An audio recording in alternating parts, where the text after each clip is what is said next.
And we go to the last presenter in this session. So, Jimena, could you share your screen? And in the meantime, I will introduce you shortly. So, Jimena Mazzucco is a PhD researcher at the National University of Distance Education in Spain, where she is currently writing her dissertation titled Boredom and Fashion. Oh, I would love to read it.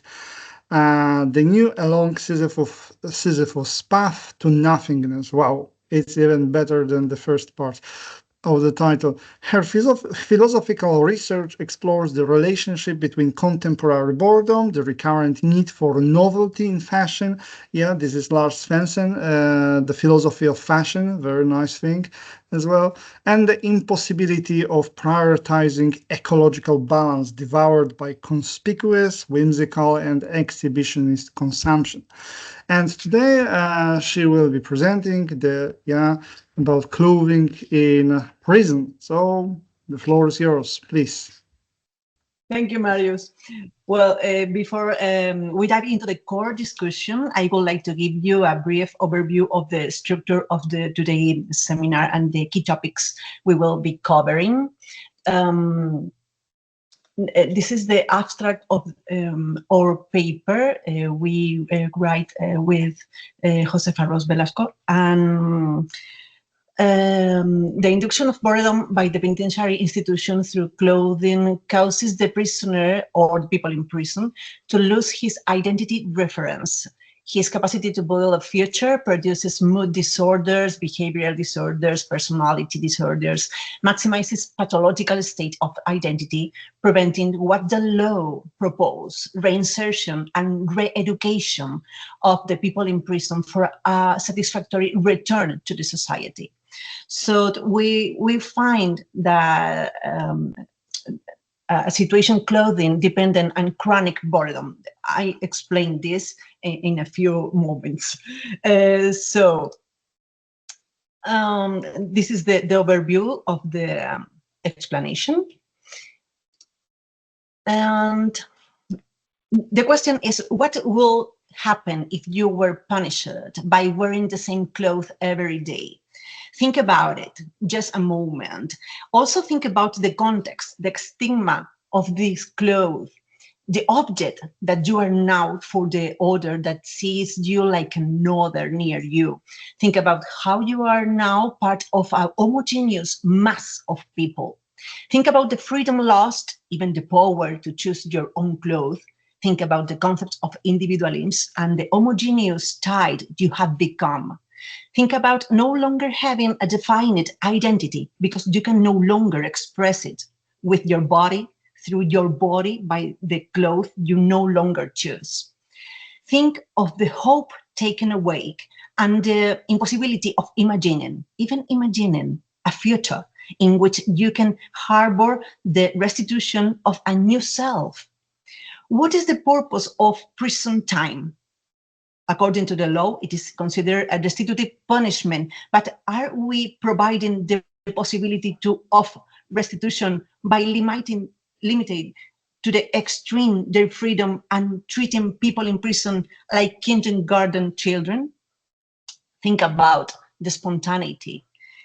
Hannah Arendt explains in her book Totalitarianism that eradicating spontaneity is one of the principles on which concentration camps or extermination centers are based to undermine the individual.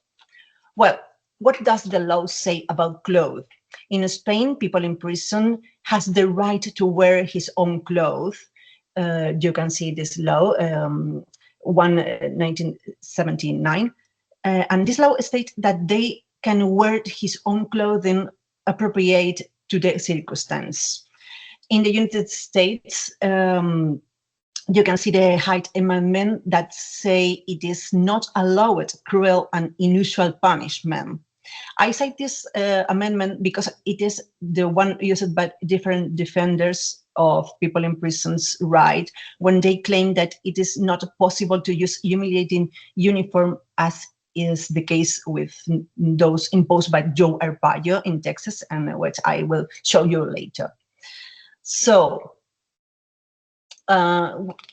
Here you can see countries requiring prison uniforms, and table 2, countries allowing personal clothing. What will happen if you were punished by wearing the same clothes every day?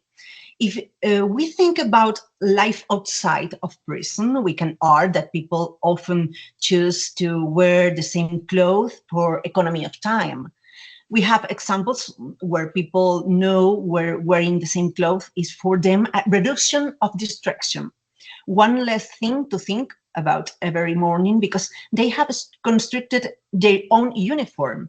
For example, Steve Jobs, Anna Wintour. These uniforms are freely chosen. They can come home, put on their pajamas, or go to play tennis and wear sport clothes. Now, when we talk about a prison uniform, we are talking about a uniform that we have not chosen. It is imposed on the subject against their will. They cannot take it off and put on other clothes. This prison uniform places the person in mental category that we all have in our head, thanks to culturally diffused prejudice. They ceases to be a person to become the mass of men we belong to the category of people in prison. The monotony of the context in which the people in prison lives, added to the monotony of the wardrobe they are forced to wear, places a negative burden on the individual in terms of their psychological well-being, their ability to imagine themselves in the future, their ability to feel hope for the future, the inability to have their own voice, as they are immersed in the mass of prisoners. In some cases, this could cause frustration or a lack of motivation, among other things. Also, I want you to think about what is the purpose of prison time. To promote their social reintegration is the first step we have in mind.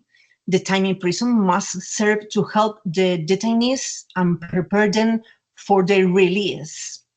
Article 25 of the Spanish Constitution stated that the custodial sentences and security measures shall be oriented towards the re-education and social reintegration, and they shall have the right to the integral development of their personality. The European Union says the same. So I have this research to literally preview, to know about the uniform of the prisoners, of people in prison. And this is the research that I have. So the cases in which we have investigated, some of them have been able to show us the path that the prison uniform has taken throughout history, and to see how the clothing of the penitentiary institution has served as a disciplinary control over the individual people in prison. The Albor system, the Gulag, the Spanish dictatorship, the Argentine dictatorship, also yellow bandage and blanket protests. So in the next slide, you can see some image of the stripped uniform of the people in prison that took place in the Albor prison, located in the state of New York, known as Albor system. Albor prison was established in 1817, and Ellen Lynch devised the main feature of the Albor system imprisonment, 1821, who for years later will take over the management of Sing Sing prison, also in New York. And stripped uniform originated at Auburn to distinguish the people in prison from the guards and humiliated them at the same time. Thomas Mott was born in 1914. He spent a week in prison to see from the inside and feel what the people in prison felt about the Auburn system, and you can read. He described the prisoners as stolid gray automatons. Regarding the experiences of labor camps in the Gulag period, I found some previous references in which uniforms were already worn by people in prison. The period before the Gulag is the Katorga. It began in Imperial Russia. Here you can see how they all have a common outfit. In addition to have their heads shaved, with this, they were able to be quickly identified among the common population in case of escape. Here I have pointed out references to Jeremy Bentham's Panopticon because he proposed that the people in prison uniform have one sleeve short and the other long, so that they will have one arm tanned and the other not. In case of escape, it will be easy to recognize them. Also, I read Dostoevsky, two books about prison and prisoners, Notes from Underground and The House of Dead, or Prison Life in Siberia. Well, Spanish dictatorship. The objective of the penitentiary system during the Spanish dictatorship with respect to women was to destroy the identity of the people in prison. According to a paper by Ricard Benias, the female prison during the dictatorship, what was intended was to subdue and transform the inmate through an integral action, which included the body and the clothing. In 1947, prison uniforms arrived.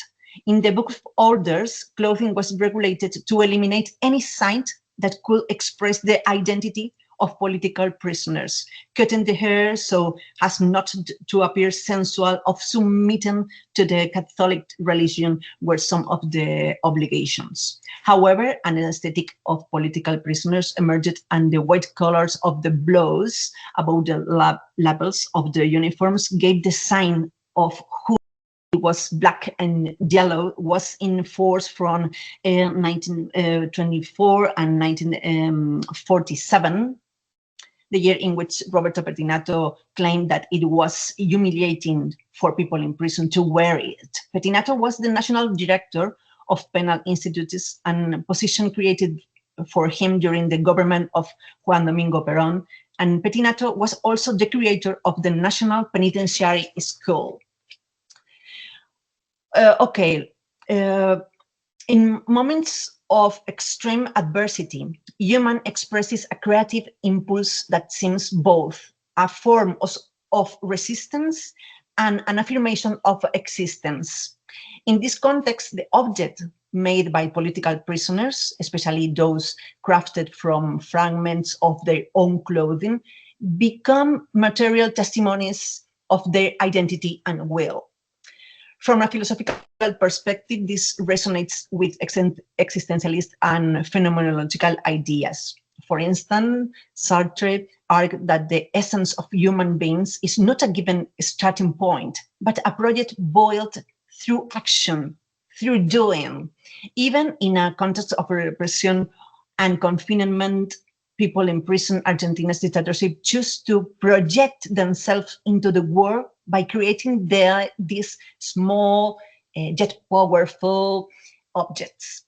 These creative acts, thought limited in resources and space, represented an inner freedom and a way to transcend the confines of their imprisonment, leaving a mark that expresses their resistance.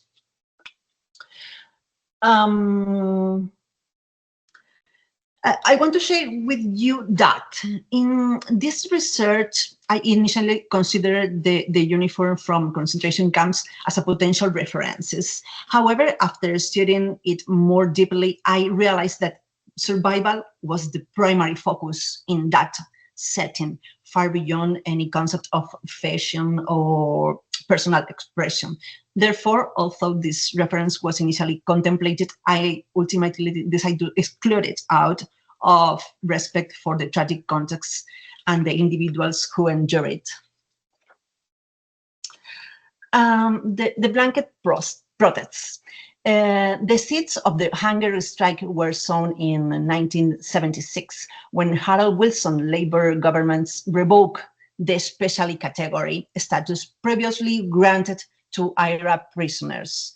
This status allowed them various privileges, including the right to wear their own clothing. The significance of clothing transcended mere fabric. It symbolized their identity and political stance. By wearing civilian clothes, the prisoners asserted their identity as political prisoners, engaged in a struggle for historical goal of a united Ireland. The prison uniform they are served to criminalize their cause and reduce their struggle to mere criminality, undermining the political dimension of their fight. In response to the Wilson government's withdrawal of their right to wear their own clothes, many prisoners chose to respond defiantly by refusing to wear anything at all. This act of non-compliance was not merely a protest against the physical deprivation of clothing, but an existential statement against the dehumanization and erasure of their political identity. In this way, the hunger strike became a profound expression of resistance, linking bodily autonomy with the assertion of their political and historical narrative. In 1980, this started hunger strikes after smearing the walls with excrement, as you can see in the picture. Mr. Thatcher stated that they were criminals and that they should wear the same clothes as everyone else. These are some key points on the subject. Well, Jeff Farrell, if you think that prison is a distant reality, far from your own experience, I invite you to consider Jeff Farrell's perspective in his influential paper. Farrell draws a surprising parallel between prisoners, consumers, and cultural revolutionaries, noting that they all share a common experience, boredom. Farrell argues that boredom is not just a fleeting sensation, it's a state of disconnection and lack of purpose that permeates many aspects of modern life.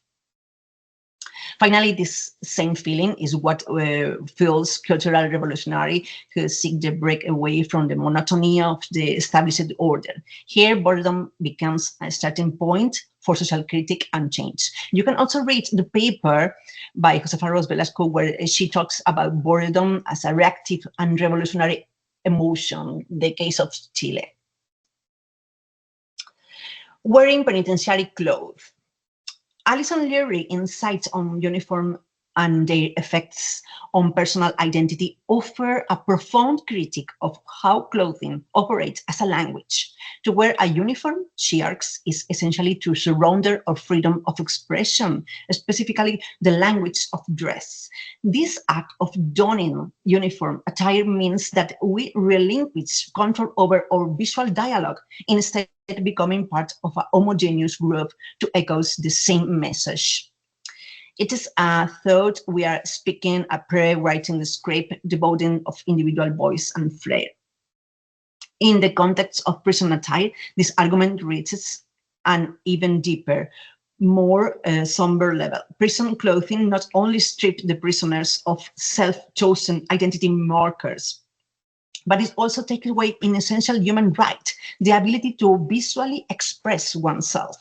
In this sense, uniforms don't merely mute individual expression, but transform the individual entirely, rendering them passive, almost voiceless, stripped of autonomy and identity. Here, the prisoner becomes, in Leary's view, a half-naked, helpless, inarticulate creature, unable even to dress according to personal choice. This is a powerful reflection on how attire is not simply a material covering, but a fundamental medium through which we assert our presence and humanity.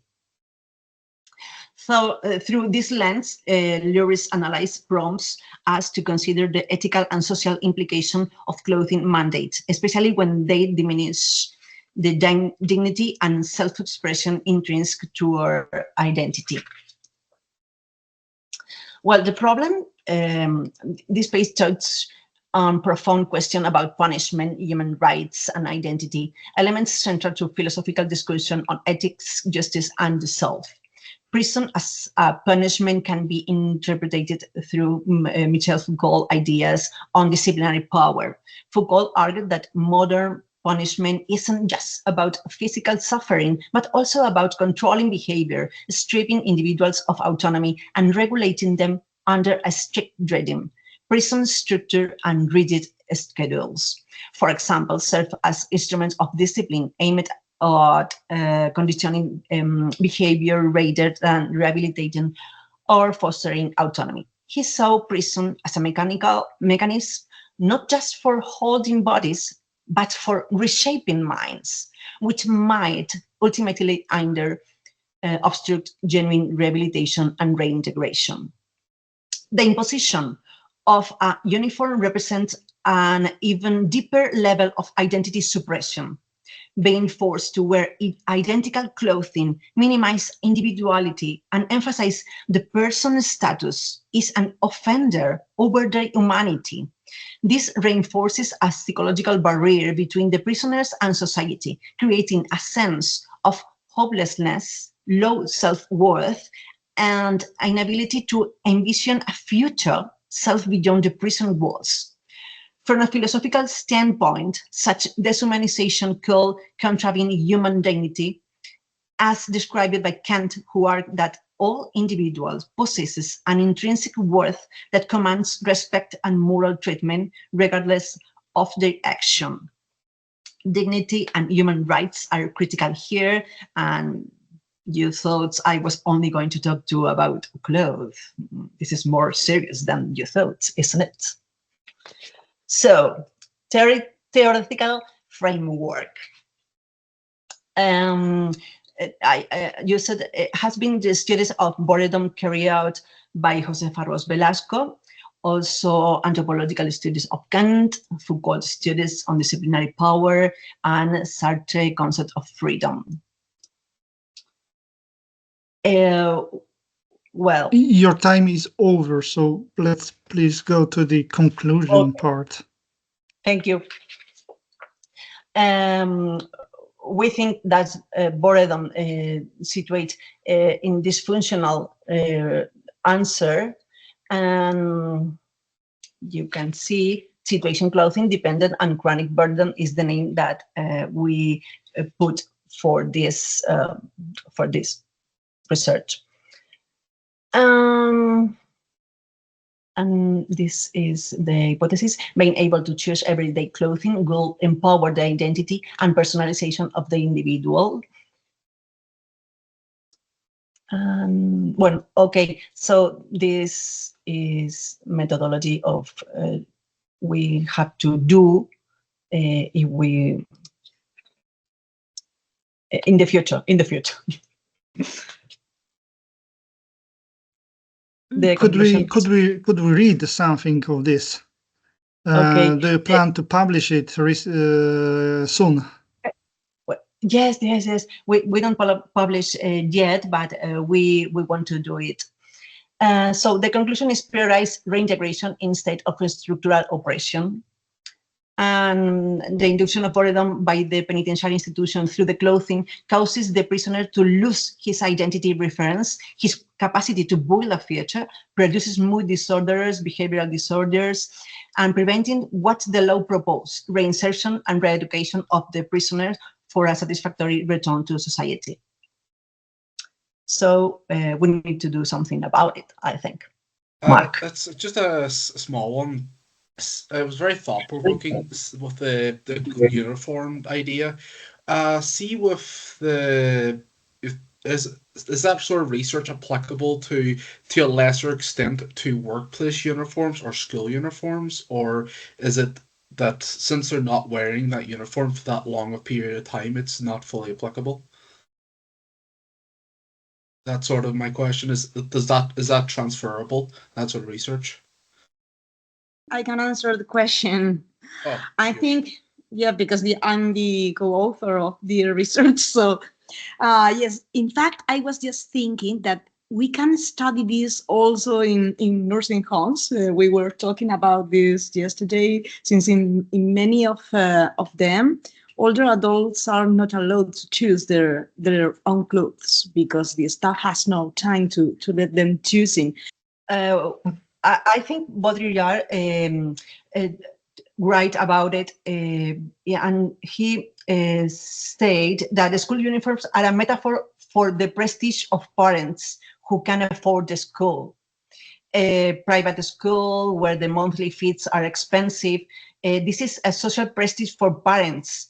And when we talk about the prison uniforms, we talk about the stigma that can't say that when someone put a uniform for you and you don't want to wear it, this is a stigma and infamous feeling, and it's not the same that school uniform. The school uniform is from private school, and this is a demonstration of their economic power. Not only, at least in Spain, not only in private schools. And for example, when I was a child, I was told that children in schools in Spain were wearing uniforms in order to for the rest not to be able to make distinctions among them, the economical distinctions. So in some way, this is preventing them to develop creatively their personality. So I think so, but maybe this is a matter, in some way, it has something to do with that of the nursing homes. And maybe it's a matter of practicability, because if you have your children wearing uniforms, you don't have to think early in the morning what you are gonna prepare for them. So I don't know. We have not. We didn't delve into this, into the question of uniforms in other settings. That's grand. Cheers. Annie wrote a very interesting comment in the chat box. She said there's definitely a difference between a uniform you are proud to wear, obviously, and one you are forced to wear. Exactly. So it can be a stigma or the distinction, positive or negative, but both share the same thing, that you may be bored with it because you lack of agency. Even and you try to change it, even if you are proud to wear a uniform, you try to manipulate a little bit with this. To have something on the pagans, something with buttons, something, to express yourself. Difficult. It's difficult, but you try sometimes. It's difficult. It's difficult to be proud if you are in prison. If you are wearing the uniform because of you are in prison, it's complicated. Not at all. This is the total institution, and you are deprived of freedom. You cannot do anything about it. You are not at home. You cannot go to the shop and do something, buy something, manipulate with it.